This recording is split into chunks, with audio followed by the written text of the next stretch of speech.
Have you ever felt like something was watching you? This is the first night that I actually had like a real physical paranormal experience. Sway, sway, sway, sway, sway, sway, sway, sway. You really wanna take a chance, huh? These bullets turn you to a dancer. I met your bitch, she a prancer. Pick up the G-Lock and turn you to Casper. I got the re-rock, the trap, and it. Welcome. Hey you guys, welcome back to my channel. If you didn't know, it's Sway. You can follow me on all my social media platforms right here. And today the vibe is going to be a little bit different. We're going to get into some spooky story times, okay? Lately I've been putting a lot of my paranormal story times onto TikTok, and that's been getting a lot of traction over there. So I told them that I would go and work on doing it in long form so you guys can sit and listen to my paranormal stories, because sometimes they can be kind of long and very dramatic. But I know myself, I love to sit and listen to different podcasts and different story times about different crazy paranormal spiritual situations. So I definitely am excited to start today with you guys on my own channel, and we just made it to 600 subs today, y'all. Let's really get into the paranormal story time. Have you ever felt like something was watching you, or that you weren't completely alone in your house?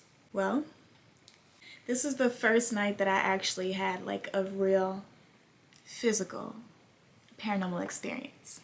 The reason why this is one of the most intense paranormal experiences is because it was literally very physical, and I've had a lot of different situations happen throughout my life that have been pretty paranormal, but they, you know, it's over there. It stays over there. It never gets too close to physical, and this was one of the things where it was a lot for me to process because of how physical it was.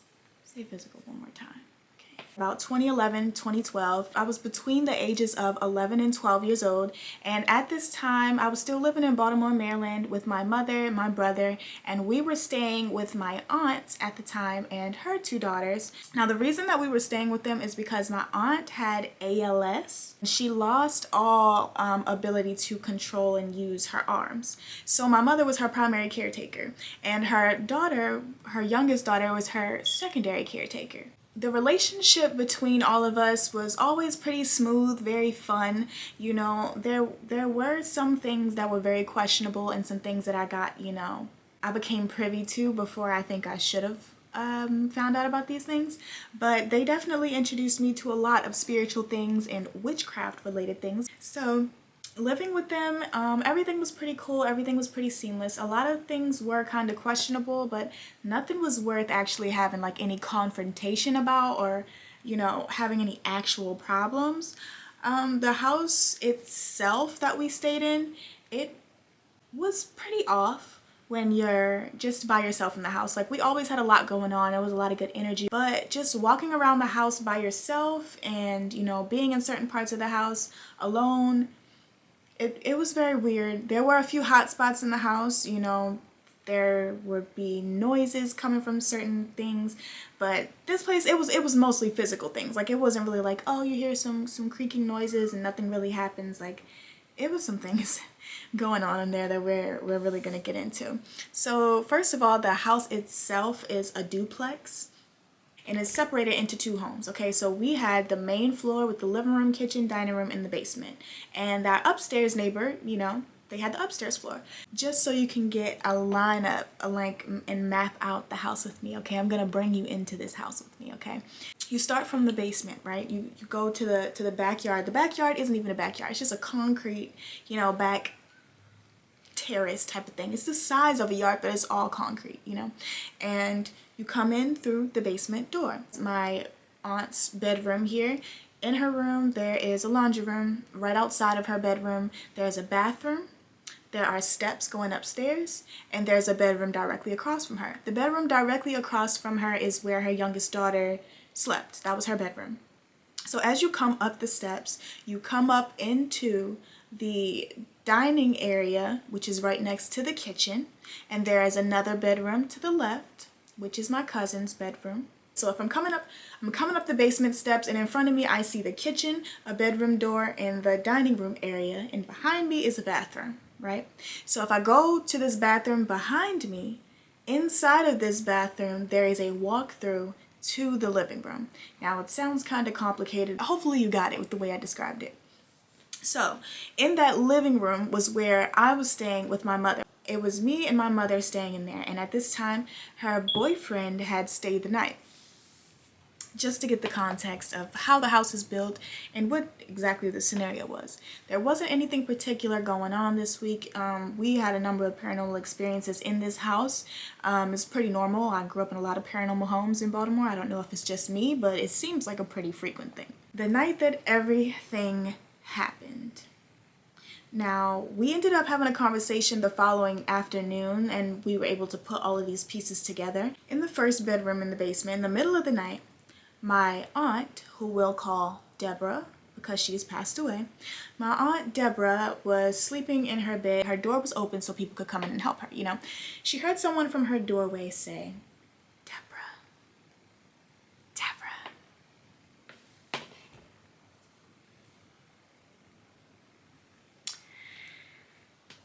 She said that she just said, "Leave me alone," and went back to sleep.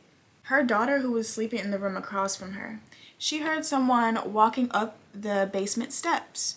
She said that she thought it was my mother coming downstairs to check on my aunt. My mother had been in the room with me the whole time. That's step 2. 3. I was the last one up in the house at about 3 o'clock in the morning, and I was watching a movie on the laptop. And my mother and her boyfriend were laying on an air mattress on the floor in front of me, and I was sleeping on the couch. For context, right behind the couch there's a full wall mirror. I am now ending my movie on the laptop, and the laptop is starting to shut down. As it's powering down, you know, I'm realizing, it's very silent, it's very dark, it's too quiet, it feels weird. So I decided to, you know, lean into the blankets and kind of dive into the interior of the couch. Under the covers, kind of into the crevice. I don't want anything to touch me. You know, it was a very kind of weird, freaky feeling. So I was trying to get like cocooned into the covers. And I didn't want to like look outside of the covers because there's a whole mirror looking behind me at the room and I don't know what I'm going to see. By the time whatever it was that was walking up the steps, gets up to the bathroom, which is right next to the basement steps. It comes through the bathroom, and I hear it's begin to walk into the living room. I heard heavy footsteps making the floor creak, and it was like, it seemed like it was like sneaking, like it was very slow steps, and it was walking around the air mattress that my mother and her boyfriend at the time were sleeping on. Now, I did hear like the air mattress move a little bit on the floor, but I did not turn around to look. Okay, I didn't. I did hear the air mattress move around on the floor, and I just assumed that was them, you know, shuffling around on it, getting comfortable. But the next day he asked my mother, "Why would you pull on my ankle while I was sleeping?" Trying to wake me up. She said, "How would I pull on your ankle if we are sleeping face to face?" So that's apparently what happened when I heard the shuffling on the bed. Then literally hear the steps walking around the side of the bed, and I've never forgotten this. A day in my life, I've never forgotten this. I literally hear the steps walk around to my side. It's literally right next to me. I'm still under the covers, mind you. I hear it walk all the way over to this side, and then it just stops. And I'm woke, mind you. I never went to sleep. I'm up. It's 3 o'clock in the morning, 3:30 something in the morning actually, and I am eyes wide open under the covers, trying to hold my breath. And the covers decompress on top of me, and on my ear, through the covers, it felt like a person did this.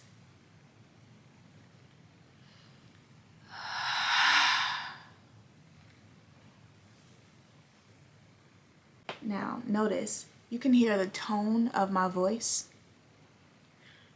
You can hear the breath coming out of something. I could also feel the breath on my face. I felt it hit my face and poof off of my face. Baby, best believe I jumped up and threw the covers back so fast, I didn't care what I saw. I didn't care what I saw. I was ready. I saw nothing. I threw back the covers and I don't see a thing. And I start having an instant panic attack because I'm still in the dark. It's still a dark room. And this literally just happened 0.2 seconds ago. So I flip the covers back and there's nothing in the room. There's nothing standing next to me. There's nothing there. And I start having a panic attack. I'm like hyperventilating and I'm like, oh, Mom, like something's breathing in my ear. And she's like, no, you know, it's a nightmare. It's not going on. I'm like, no, you're not going to tell me this is not going on. This is not a nightmare. This is real life. I've been up all night. Like something is going on in here. And she's like, well, it's just a dream. We'll talk about it tomorrow. That's not even the craziest part of the story. So the next day we're all standing down in my my Aunt Deborah's bedroom and we are talking about the night before, and we're talking about, yeah, I heard this, I heard that last night. Did you hear anything? It was a little weird. We're having one of those conversations. It's summertime, it's hot. My mother starts sweating, right? So she lifts up her shirt so she can, let out some skin because she was sweating. Then she felt something burn on her stomach and she looks down and she has 3 thin claw marks across her stomach. So we're looking at her stomach and we're like, what? Okay, like, did you scratch yourself? Is this from like a ring or a bracelet? Like, what's going on? And while we're trying to figure it out with her, she looks up at my older cousin who's in the room, and her back was turned to us. She had on a spaghetti strap shirt. She had 3 claw marks going across her back. She didn't even know they were there. She didn't even feel them. So at this point, we're like, okay, like, was it the dog? Because we do have a dog. Big, husky dog with thick nails. Was not him. Then we started checking everybody. Like, okay, does anybody else have any scars? My mother's boyfriend had scars on his foot or ankle that had got pulled. He had 3 claw marks. My cousin, who was around my age or a little bit older than me, that was staying in the room across from my aunt, she had 3 claw marks going from her left knee to her ankle.